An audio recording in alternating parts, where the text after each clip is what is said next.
எல்லாருக்கும் வணக்கம். மீண்டும் மெய்ப்பொருள் காண்க தளத்திற்கு எல்லாரையும் நான் வரவேற்கிறேங்க. இன்றைய பதிவுல நிறைய அப்டேட்ஸ் எல்லாம் இருக்கு. அதெல்லாம் பார்ப்போம். அதைத் தொடர்ந்து கேள்விகள பார்ப்போங்க. ஃபர்ஸ்ட் ஆட்டோ செக்டார் எடுத்துக்கிட்டோம்னா, நிறைய நிறுவனங்களுடைய சேல்ஸ் நம்பர்ஸ் வந்திருக்குங்க. ஜூனோட சேல்ஸ் நம்பர்ஸ் வந்திருக்கு. Q1 ஃபினான்ஷியல் இயர் 26 ஓட சேல்ஸ் நம்பர்ஸ் வந்திருக்கு. அதெல்லாம் பார்ப்போம்.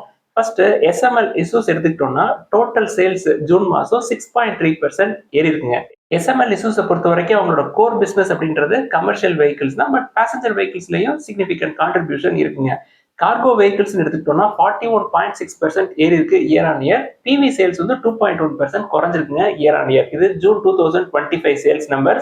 ஜூன் 2024 கம்பேர் பண்றப்ப Q1 ஃபினான்ஷியல் இயர் 26 எடுத்துக்கிட்டோம்னா ஓவராலா சேல்ஸ் வந்து 12.5% இயர் ஆன் இயர் ஏறி இருக்கு. அதுலயும் கார்கோ சேல்ஸ் தான் வந்து மெஜாரிட்டி கான்ட்ரிபியூஷன் 46.3% ஏறி இருக்கு year on year. PV sales ஒரு 4% ஏறி இருக்குங்க. அடுத்து டாடா மோட்டார்ஸ் எடுத்துக்கிட்டோம்னா டோட்டல் டொமஸ்டிக் சேல்ஸ் அப்படின்றது 12% விழுந்திருக்குங்க ஜூன் 2025 ஜூன் 2024 கம்பேர் பண்றப்ப. PV sales then CV sales எல்லாமே குறைஞ்சிருக்கு. பட் எலக்ட்ரிக் வெஹிக்கிள் செக்மெண்ட் வந்து ஜூன் மாசத்துல ஒரு 12% க்ரோ ஆயிருக்காங்க ஜூன் 2024 கம்பேர் பண்றப்ப. கமர்ஷியல் வெஹிக்கிள் எடுத்துக்கிட்டோம்னா ஜூன்ல ஒரு 5% டவுனுங்க. பேசஞ்சர் வெஹிக்கிள் செக்மெண்ட் வந்து 15% டவுன். இது ஜூன் மாசம் 2025க்கு. ஓவராலா Q1 ஃபினான்ஷியல் இயர் 26 எடுத்துக்கிட்டோம்னா 3 மாசத்துக்கு, அதாவது ஏப்ரல் மே ஜூன் மாசத்தை எடுத்துக்கிட்டோம்னா 10% விழுந்திருக்குங்க ஓவரால் டோட்டல் சேல்ஸ். இதுல கமர்ஷியல் வெஹிக்கிள் மட்டும் எடுத்துக்கிட்டோம் அப்படின்னா Q1ல 6% ஃபால். தென் இவிஸ் எடுத்துக்கிட்டோம்னா 2% ஃபால். தென் பேசஞ்சர் வெஹிக்கிள் செக்மெண்ட் எடுத்துக்கிட்டோம்னா 10% ஃபாலுங்க Q1 ஃபினான்ஷியல் இயர் 25 கம்பேர் பண்றப்போ. டாடா மோட்டார்ஸை பொறுத்த வரைக்கும் நம்ம கன்சிடர் பண்றதுக்கு இன்னும் நிறைய வாய்ப்புகள் கிடைக்கும். மினிஸ்கூல் குவான்டிட்டிஸ்ல 1-2 அந்த அப்ரோச்சே நம்ம தொடர்ந்து ஃபாலோ பண்ணலாம். அடுத்து மஹேந்திரா அண்ட் மஹேந்திரா எடுத்துட்டோம்னா ஜூன் மாசம் 2025 உடைய சேல்ஸ் நம்பர்ஸ் வந்திருக்குங்க. டோட்டல் வால்யூம் அப்படின்னு எடுத்துக்கிட்டோம்னா 14% ஏறி இருக்குங்க year on year June 2024 compare பண்றப்ப. பிவி செக்மெண்ட்ல யூட்டிலிட்டி வெஹிக்கிள் செக்மெண்ட் வந்து சூப்பரா பெர்ஃபார்ம் பண்ணிருக்கு. 18% up year on year. Domestic 3 wheelers 37% up year on year. But exports எடுத்துக்கிட்டோம்னா மஹேந்திராவை பொறுத்த வரைக்கும் டல்லா தான் இருந்திருக்கு. 1% up year on year. Then farm equipments எடுத்துட்டோம்னா வழக்கம் போல மஹேந்திரா அண்ட் மஹேந்திரா டாமினேட் பண்றாங்க. நல்லா பெர்ஃபார்மன்ஸ் இருக்குங்க ஜூன் 2025 கம்பேர் பண்றப்ப. டொமஸ்டிக் தென் எக்ஸ்போர்ட்ஸ் ரெண்டுமே 13% ரைஸ் ஆயிருக்கு சேல்ஸ் நம்பர்ஸ். அடுத்து ஹுண்டாய் மோட்டார்ஸ் எடுத்துக்கிட்டோம்னா டோட்டல் சேல்ஸ் ஜூன் 2024 கம்பேர் பண்றப்ப ஜூன் 2025ல 6% குறைஞ்சிருக்குங்க. ஆட்டோ செக்மெண்ட்டை பொறுத்த வரைக்கும் பேசஞ்சர் வெஹிக்கிள் தென் கமர்ஷியல் வெஹிக்கிள்ல இதெல்லாம் தாங்க அப்டேட். வரக்கூடிய நாட்கள்ல இன்னும் டீடைலா பார்ப்போங்க.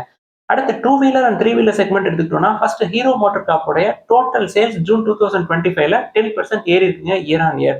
இந்த நம்பர்ஸை பொறுத்த வரைக்கும் டிஸ்பேச் டு த டீலர்ஸ், அதான் நம்ம சொல்ற நம்பர்ஸ் எல்லாமே.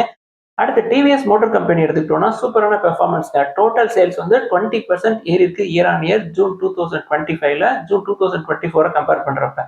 இந்த 20% ரைஸ் அப்படின்றது டொமஸ்டிக் அண்ட் எக்ஸ்போர்ட்ஸ்.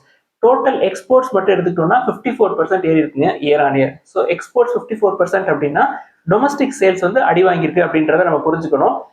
அடுத்து டிவிஎஸ் மோட்டார் கம்பெனியுடைய Q1 ஃபினான்ஷியல் இயர் 26 சேல்ஸ் நம்பர்ஸை பார்த்தோம்னா ஹையஸ்ட் எவர் குவார்டர்லி சேல்ஸ்ங்க 12.77 லேக் யூனிட்ஸ் வந்து வித்துருக்காங்க. ஒரு குவார்டர்ல அதிகப்படியான யூனிட்ஸ் டிஸ்பேச் பண்ணதுல இந்த குவார்டர் Q1 ஃபினான்ஷியல் இயர் 26 தான் அதிகம். குறிப்பா 2 வீலர்ஸ் எடுத்துக்கிட்டோம்னா 17% இயர் ஆன் இயர் க்ரோத்துங்க. 3 வீலர்ஸ் வந்து 46% year on year growth. Total exports எடுத்துக்கிட்டோம்னா 39% இயர் ஆன் இயர் க்ரோத். அடுத்து பஜாஜ் ஆட்டோ எடுத்துக்கிட்டோம்னா ஓவரால் சேல்ஸ் ஜூன் 2025ல ஜூன் 2024 கம்பேர் பண்றப்ப 1% தாங்க மேல ஏறி இருக்கு. இதுல என்ன அடி வாங்கியிருக்கு அப்படின்னா domestic sales 13% down year on year June 2004 compare பண்றப்ப ஜூன் 2025ல. பட் எக்ஸ்போர்ட் சூப்பரா பெர்ஃபார்ம் பண்ணிருக்குங்க 21% அப் இயர் ஆன் இயர். இதுல செக்மெண்ட் வைஸ் பார்த்தோம்னா பஜாஜ் ஆட்டோ பொறுத்த வரைக்கும் 2 வீலர்ஸோட சேல்ஸ் வந்து அடி வாங்கியிருக்கு 2% இறங்கி இருக்கு year on year. But 3 wheelers commercial vehicles வந்து 14% அப் இயர் ஆன் இயர். ஸோ ஓவராலா அந்த 2 வீலர் அண்ட் 3 வீலர் செக்மெண்ட் எடுத்து பார்த்தோம்னா டொமஸ்டிக் சேல்ஸ் வந்து அடி வாங்கியிருக்கு. பட் எக்ஸ்போர்ட் மார்க்கெட்ஸ் வந்து சூப்பரா பெர்ஃபார்ம் பண்ணிருக்கு. ஹீரோவா இருக்கட்டும், டிவிஎஸ்ஆ இருக்கட்டும், இல்ல பஜாஜ் ஆட்டோவா இருக்கட்டும். இதுல நம்ம கன்சிடர் பண்ற ரேஞ்சில் இருக்கிறது ஹீரோ மோட்டர் கிராப் மட்டும் தாங்க. TVS MotoCorp, Bajaj auto ரெண்டுமே வந்து ஓவர் வேல்யூடா தான் இருக்கு. டிவிஎஸ் மோட்டர் கம்பெனியை பொறுத்த வரைக்கும் நல்ல சேல்ஸ் நம்பர்ஸ் காட்டியிருக்காங்க. பட் பஜாஜ் ஆட்டோ கொஞ்சம் சேல்ஸ் நம்பர்ஸ் குறைஞ்சிருக்குங்க டொமஸ்டிக் சேல்ஸ். அதனால ஷேர் பிரைஸ் குறைஞ்சது அப்படின்னா நம்ம கன்சிடர் பண்ணலாமா அப்படின்னு அப்புறம் யோசிப்போம். அடுத்து சாமர்தனா மதர்சன் இன்டர்நேஷனல் லிமிடெட் எடுத்துக்கிட்டோம்னா கம்பெனி வந்து சிம் டூல்ஸ் அப்படின்ற அவங்களோட சப்சிடரி கம்பெனில 55% ஸ்டேக் வச்சிருந்தாங்க. அதை 68.14% கூட்டிருக்காங்க. என்ன நடந்திருக்கு அப்படின்னா ஒரு 175 crores worth of compulsory convertible டிபெஞ்சர்ஸை ஈக்விட்டிஸா மாத்தி இந்த ஸ்டேக்கை இன்க்ரீஸ் பண்ணியிருக்காங்க. அடுத்து எஸ்கேஎஃப் இந்தியா எடுத்துக்கிட்டோம்னா கம்பெனி வந்து ஒரு 500 crore இன்வெஸ்ட்மெண்ட் பிளான் அனௌன்ஸ் பண்ணியிருக்காங்க. நெக்ஸ்ட் 5 இயர்ஸ், அதாவது 2025ல இருந்து 30க்குள்ள எங்களோட கெப்பாசிட்டியை எக்ஸ்பேண்ட் பண்றதுக்காக இந்த கேபெக்ஸ் எடுத்துருக்கோம் அப்படின்னு சொல்றாங்க. எஸ்கேஎஃப் இந்தியாவை பொறுத்த வரைக்கும் இந்தியாவில் 3 பிளான்ட் இருக்குங்க. எஸ்கேஎஃப் வந்து ஆக்சுவலா ஸ்வீடன் பேஸ்டு கம்பெனி, செவன்கா குலாகி ஃபேப்ரிகன் அப்படின்னு சொல்லிட்டு. எஸ்கேஎஃப் இந்தியா நிறுவனத்தை பொறுத்த வரைக்கும் இந்தியாவில் ப்ரொடக்ஷன் ஃபெசிலிட்டி அப்படின்றது 3 இடத்துல இருக்குங்க. ஹரித்வார், புனே, தென் பெங்களூர். இவங்க கெப்பாசிட்டி எக்ஸ்பேண்ட் பண்ண போறோம் அப்படின்னு சொன்னாங்க இல்லையா. ஹரித்வார் ஃபெசிலிட்டியில ஒரு 50% எக்ஸ்பான்ஷன் பூஸ்ட் அப், தென் பூனேல ஒரு 30% எக்ஸ்பான்ஷன் பூஸ்ட் அப், தென் பெங்களூர் யூனிட்ல ஒரு 10% நாங்க எக்ஸ்பான்ஷன் ஆக்டிவிட்டியை பண்ணுவோம் அப்படின்னு சொல்லியிருக்காங்க. அதாவது எக்ஸிஸ்டிங் கெப்பாசிட்டியில இந்த எக்ஸ்பான்ஷன் அப்படின்றது நடக்கும். கம்பெனி என்ன சொல்றாங்க, ஆட்டோ இண்டஸ்ட்ரியை பொறுத்த வரைக்கும் இப்ப டிரான்சிஷன் ஃபேஸ்ல இருக்கு, எல்லாம் இவி சைடு மூவ் ஆகிறாங்க. அதுக்கு ஏற்ற மாதிரி எங்களோட ப்ரொடக்ஷன் ஃபெசிலிட்டிலையும் ஐசி இன்ஜின்ஸ் தென் எலக்ட்ரிக் வெஹிக்கிள்ஸ் ரெண்டுக்குமே தேவையான காம்போனன்ட்ஸை நாங்க ரெடி பண்ணுவோம் அப்படின்னு சொல்றாங்க. கம்பெனி என்ன சொல்றாங்க, ஹரித்வார், பெங்களூர் இந்த 2 ப்ரொடக்ஷன் ஃபெசிலிட்டியில 2 வீலர்ஸ்க்கு தென் எலக்ட்ரிக் வெஹிக்கிள்ஸ்க்கு தேவையான பியரிங்ஸ் தென் பவர் ட்ரெயின்ஸ் இதெல்லாம் நாங்க ரெடி பண்ணுவோம். தென் பூனேல பேசஞ்சர் வெஹிக்கிள்ஸ், கமர்ஷியல் வெஹிக்கிள்ஸ்க்கு தேவையான காம்போனன்ட்ஸ் பியரிங்ஸ் நாங்க ரெடி பண்ணி தருவோம் அப்படின்னு சொல்லியிருக்காங்க. எஸ்கேஎஃப் இந்தியாவை பொறுத்த வரைக்கும் ஓவர் வேல்யூட் தான், 42 டைம்ஸ் ஏர்னிங்ஸ். வெயிட் பண்ணி பார்ப்போம், கீழே வந்தா நம்ம கன்சிடர் பண்ணலாம். நல்ல கம்பெனி தான். அடுத்து பேங்கிங் செக்டர் அப்டேட்ஸ் எடுத்துக்கிட்டோம்னா first life insurance corporation of India AU small finance பேங்கோட ஒரு ஸ்ட்ராட்டஜிக் பார்ட்னர்ஷிப் போடுறாங்க. அதாவது இன்சூரன்ஸ் கம்பெனி பேங்க் கூட பார்ட்னர்ஷிப் போடுறாங்கன்னா என்னங்க அர்த்தம், பேங்க்ட கஸ்டமர்ஸ் இருப்பாங்க, இன்சூரன்ஸ் கம்பெனி அவங்களோட ப்ராடக்ட்ஸை பேங்க் கஸ்டமர்ஸ்ட்ட விற்பாங்க. இதுக்குதாங்க. அடுத்து கரூர் வைஸ்யா பேங்க்ல 2 அப்டேட்ங்க. ஃபர்ஸ்ட் அப்டேட் என்னன்னா Q1 ஃபினான்ஷியல் இயர் 26 உடைய பிசினஸ் அப்டேட் கொடுத்துருக்காங்க. ரொம்ப ஸ்ட்ராங்கான நம்பர்ஸா கொடுத்துருக்காங்க. டெபாசிட்ஸ் 15.49% ஏறி இருக்குங்க இயர் ஆன் இயர். சீக்வன்ஷியல் பேசிஸ்ல பார்த்தோம்னா ஒரு 4.5% பக்கமா ஏறி இருக்கு. இப்போதைக்கு டெபாசிட் வந்து 1.06 lakhs crores இருக்குங்க. அடுத்து டோட்டல் பிசினஸ் எடுத்துக்கிட்டோம்னா 15.27% ஏறி இருக்கு இயர் ஆன் இயர். அதாவது Q1 ஃபினான்ஷியல் இயர் 25 கம்பேர் பண்றப்ப Q1 ஃபினான்ஷியல் இயர் 26ல சீக்வன்ஷியல் பேசிஸ்ல பார்த்தோம்னா டோட்டல் பிசினஸ் வந்து ஒரு 5.07% ஏறி இருக்கு. அட்வான்சஸ் 15% ஏறி இருக்குங்க இயர் ஆன் இயர். சீக்வன்ஷியல் பேசிஸ்ல பார்த்தோம்னா ஒரு 5.77% ஏறி இருக்கு. ஓவராலா சிம்பிளா சொல்லணும் அப்படின்னா Q1 ஃபினான்ஷியல் இயர் 26 பொறுத்த வரைக்கும் அட்வான்சஸ், டெபாசிட் தென் பிசினஸ் 15%ல க்ரோ ஆயிருக்காங்க. டபுள் டிஜிட் நம்பர்ஸ், ஸ்ட்ராங்கான ரிசல்ட்ஸ்ங்க.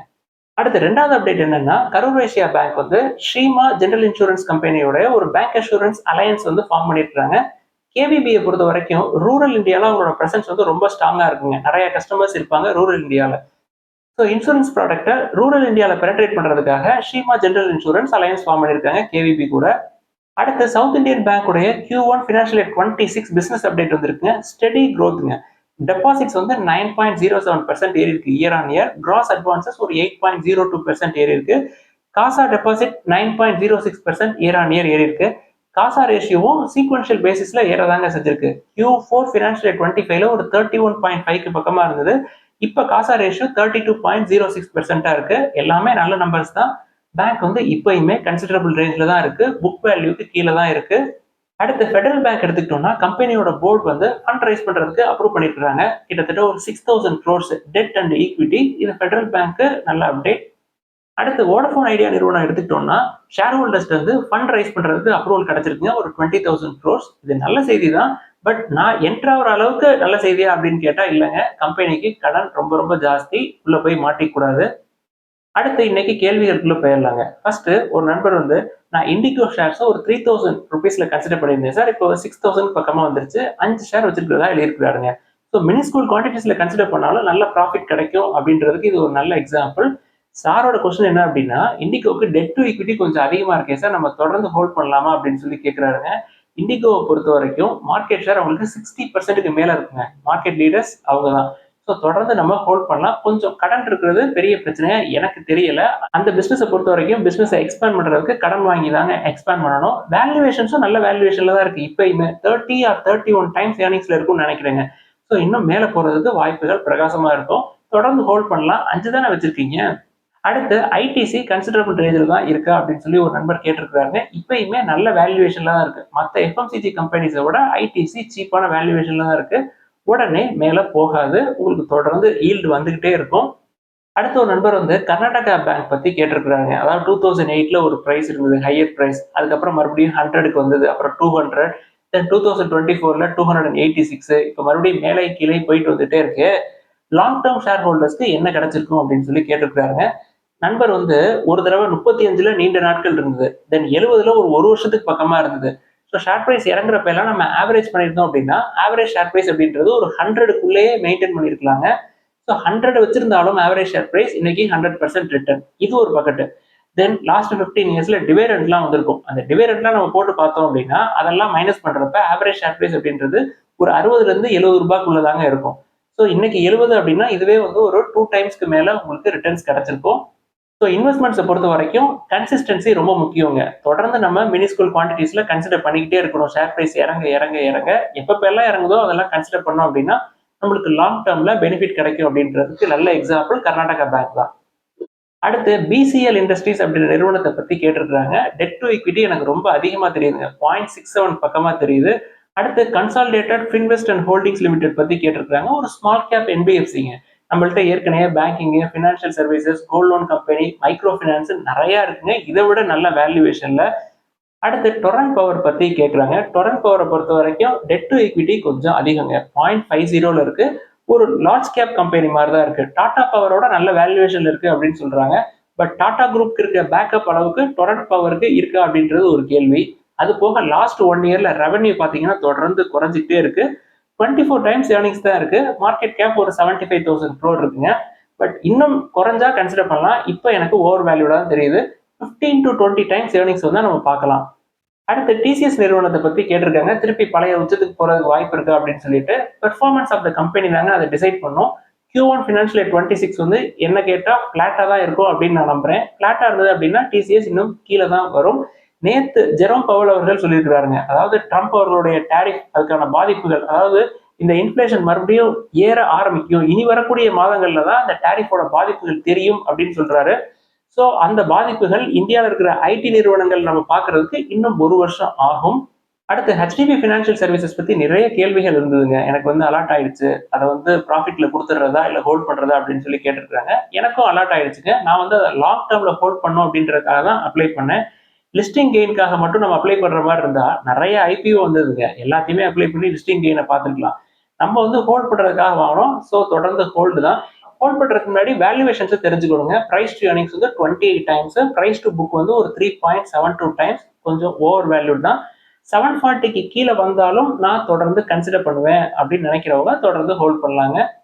இதெல்லாம் தான் இன்னைக்கு டிஸ்கஸ் பண்ணணும்னு நினைச்சோம். ஏதாவது சந்தேகங்கள், கேள்விகள் இருந்தா எல்லாத்தையும் தொடர்ந்து எழுதுங்க. டிஸ்கஸ் பண்ணுவோம். எல்லாருக்கும் நன்றி.